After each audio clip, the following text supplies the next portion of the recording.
कक्षा 10 के प्रिय विद्यार्थियों, गुरुजी हिंदी सागर चैनल में आपका एक बार पुनः स्वागत है।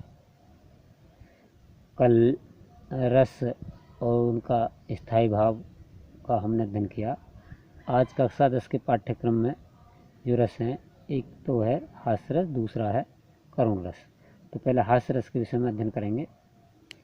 आप देख रहे होंगे मैंने ये तैयार किया है हास्य रस। विलक्षण आकृति,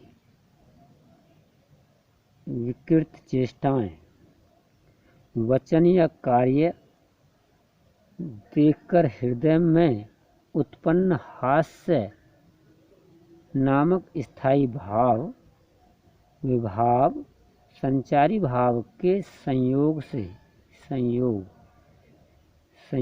से हास्य रस का रूप ग्रहण करता है।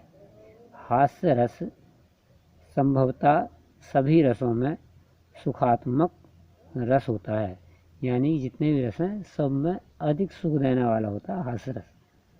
एक बार फिर देखेंगे। विलक्षण आकृति, यानी आकृति तो है, आकार तो किसी का होता ही कैसा भी, लेकिन विलक्षण है। विकृत चेष्टाएं, उसके हाव भाव वो भी विकृत हों, या वेशभूषा भी अलग प्रकार की हो। वचन या कार्य देखकर हृदय में उत्पन्न हास्य नामक स्थायी भाव, विभाव संचारी भाव के संयोग से हास्य रस का रूप ग्रहण करता है। हास्य नामक स्थायी भाव ये है।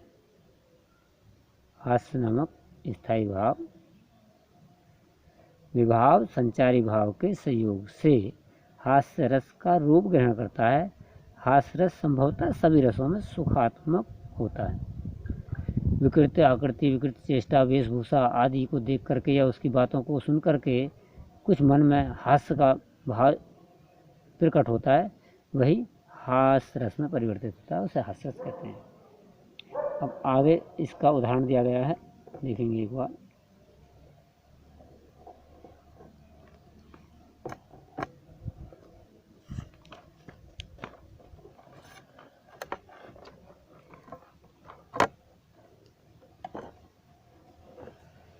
देखिए,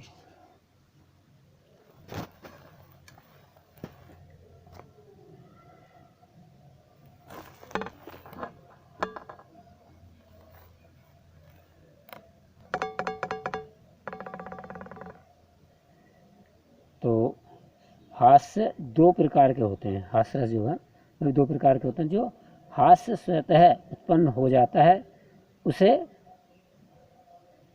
आत्मस्य हास्य कहते हैं, यानी बैठे बैठे स्वयं सोच रहे हैं और हंसी आ जाए तो वह आत्मस्य हास्य कहते होता है। और तथा जो हास्य दूसरों के हंसते हुए देखकर उत्पन्न होता है उसे परस्थ हास्य कहते हैं। आत्मस्थ, ये तो हो गया आत्मस्थ और ये हो गया परस्थ। आत्मस्थ हास्य कौन सा होता है? जो बैठे बैठे या स्वयं उत्पन्न हो जाए, स्वयं अपने विषय में या स्वयं सोचते सोचते उत्पन्न हो जाए, आत्मस्थ। और जो दूसरे को देख करके उत्पन्न हो उसे परस्थ हास्य कहते हैं। हास्य की 6 दशाएं भी बताइए। हास्य की 6 दशाएं हैं: स्मित, हसित, विहसित, उपहसित, अपहंसित, अतिहंसित। ये 6 प्रकार के होते हैं। हास्य रस के स्थायी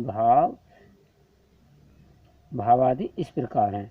संचारी भाव, हर्ष या चपलता, प्रसन्नता आती है, हंसी आती है, चंचलता आती है।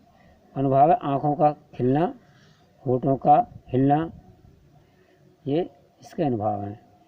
अच्छा, और उदाहरण देखिए। इसका उदाहरण है: विंद के वासी उदासी तपोव्रत धारी महाबिनु नारी दुखारे, गौतम तियतरि तुलसी सो कथा सुनिए मुनि वृंद सुखारे, हैं शिला सब तो ये तो हो गया एक दूसरा। ये दूसरा है यहाँ पर, हैं शिला पर चंद्रमुखी पर से पद, मंजुल कुंज तिहारे, तीन ही मिली रघुनाथ जू, करुणा करी कानन की पनुधारे। ये उदाहरण है, इसका उदाहरण है।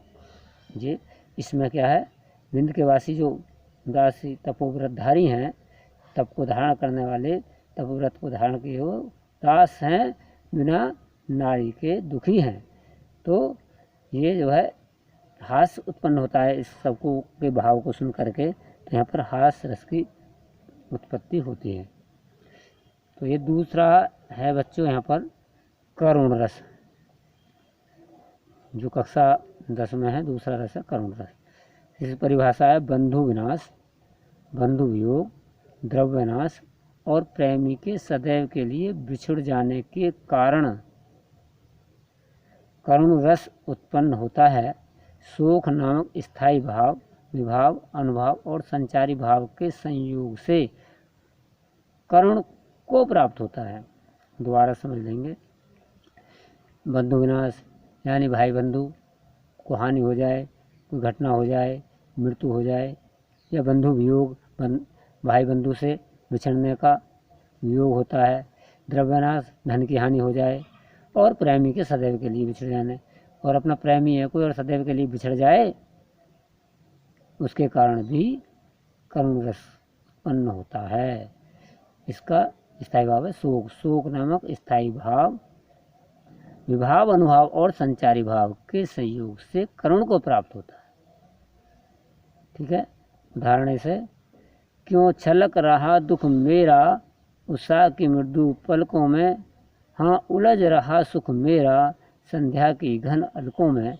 ये इसका उदाहरण है। यहाँ पर अपने दुख को प्रकट करता हुआ कवि ने इस पद में कहा है। स्पष्टीकरण भी दिया है इसका।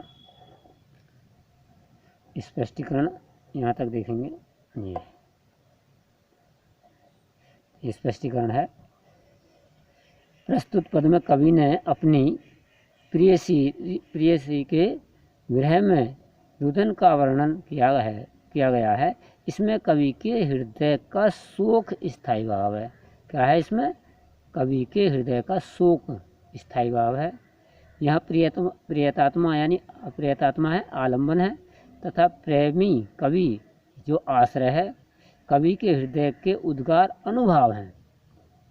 कवि के हृदय के उद्गार अनुभाव हैं। अंधकार रूपी केश पास, अंधकार को क्या बताया? केश पास, बालों की भांति, बालों के फांस बताया है। तो अंधकार रूपी केश पास तथा संध्या उद्दीपन है। असुर रूपी प्रातःकालीन ओस की बूंद संचारी भाव है।